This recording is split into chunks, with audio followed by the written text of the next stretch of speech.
तुला राशि, अगर आप किसी को ऑफर करना चाह रहे हैं तो अभी आप ऑफर नहीं करेंगे, आप उसमें थोड़ा सा डिले करेंगे.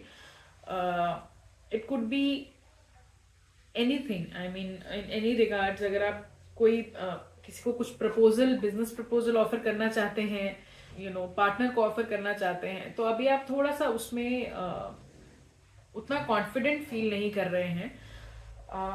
इट कुड बी समथिंग जिसमें हो सकता है पहले कोई एक बंदा बहुत इमोशनली होकर सोचता था उस रिलेशन में या उस इक्वेशन में, and it could be some male जो थोड़ा इमोशनल थे उस सिचुएशन में, एंड देन अभी इंट्रोस्पेक्टिंग मोड में है. They are not that chatty about it. वो उतना खुलकर सामने नहीं आ रहे हैं उस चीज को लेके जो वो पहले थे.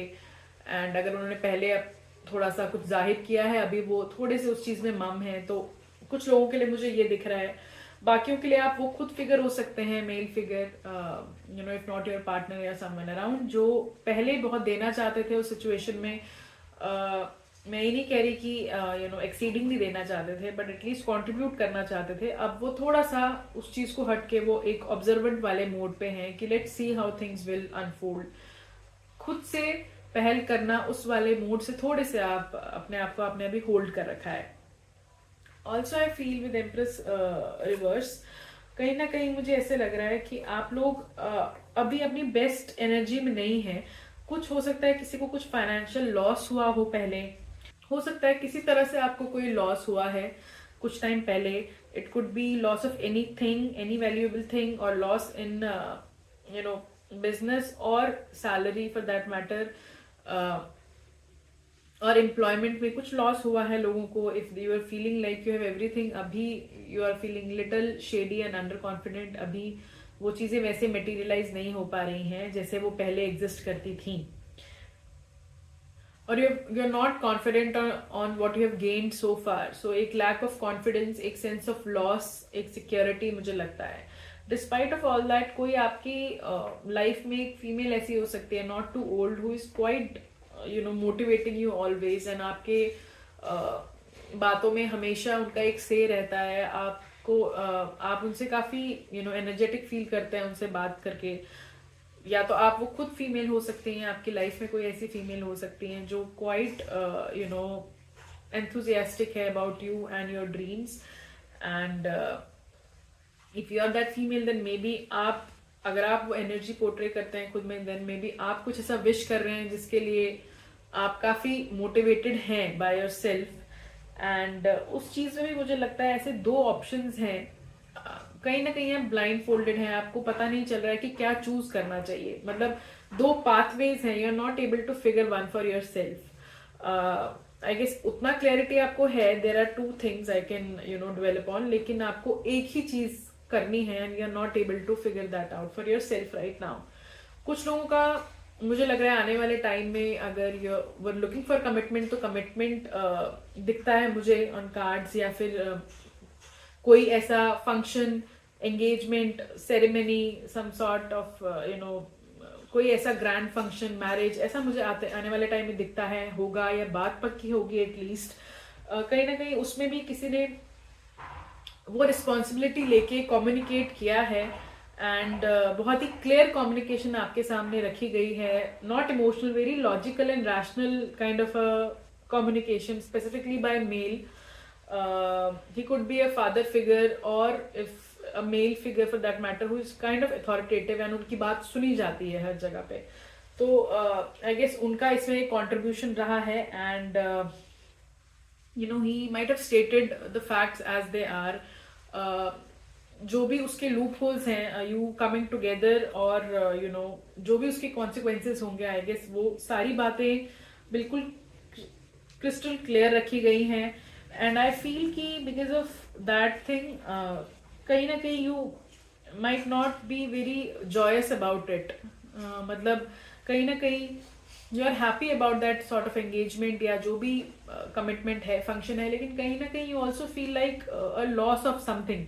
उतना फुलफिलिंग, उतना एनरिचिंग फील नहीं हो रहा है for few of you, I feel, because of the clarity of things, या because of transparency in between. मुझे ऐसा लग रहा है कि कहीं ना कहीं उसकी वजह से भी थोड़ा सा एक एक वैसा स्टेट ऑफ माइंड अटेन करने में जहाँ पे एक पॉजिटिव आउटलुक होता है, थोड़ा सा डिफिकल्टी मुझे लग रहा है।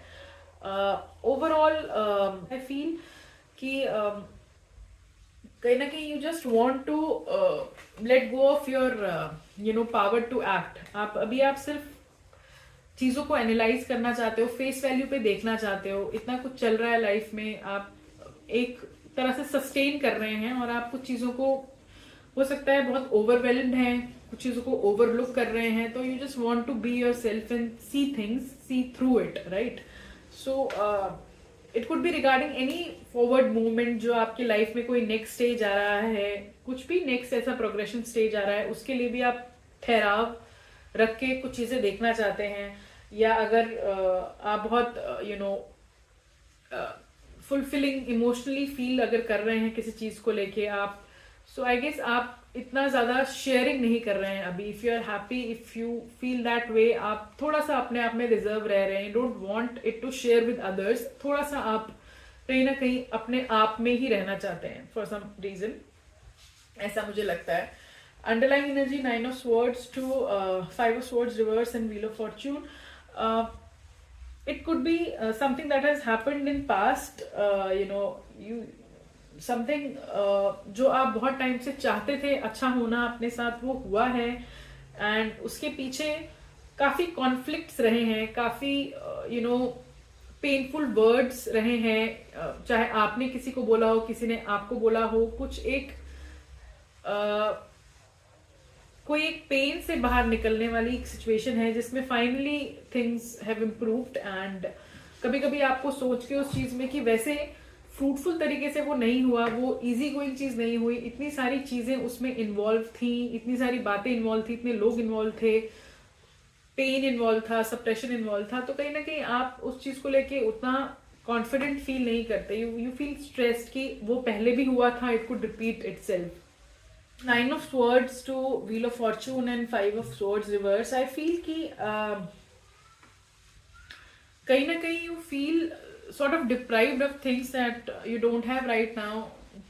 एक हम विजन की बात करते हैं, कॉन्फिडेंस की बात करते हैं, वो चीज थोड़ा सा लैक कर रही है कि जो पहले चीजें हुई हैं, काफी कॉन्फ्लिक्टिंग चीजें हुई हैं, काफी ऐसे वर्ड्स बोले गए हैं, पेनफुल वर्ड्स दोनों तरफ से। अगर आप किसी सिचुएशन में थे तो आपने सुने हैं, आपने बोले हैं, तो दोनों तरफ से थोड़ी फाइट्स, थोड़ा एक्यूज करना, थोड़ा ऐसी चीजें पहले हुई हैं। Despite of all that you still want things to turn around good for you. आप चाहते हैं कि चीजें मतलब आगे प्रोग्रेस हो, but you not that peaceful within. कहीं ना कहीं आपको कुछ चीजें हैं जो अभी भी परेशान कर रही हैं, जो पहले हुआ है उसको याद करना या उसकी वजह से कॉन्फिडेंट फील ना करना कि वो फ्यूचर में हो सकता है वापस।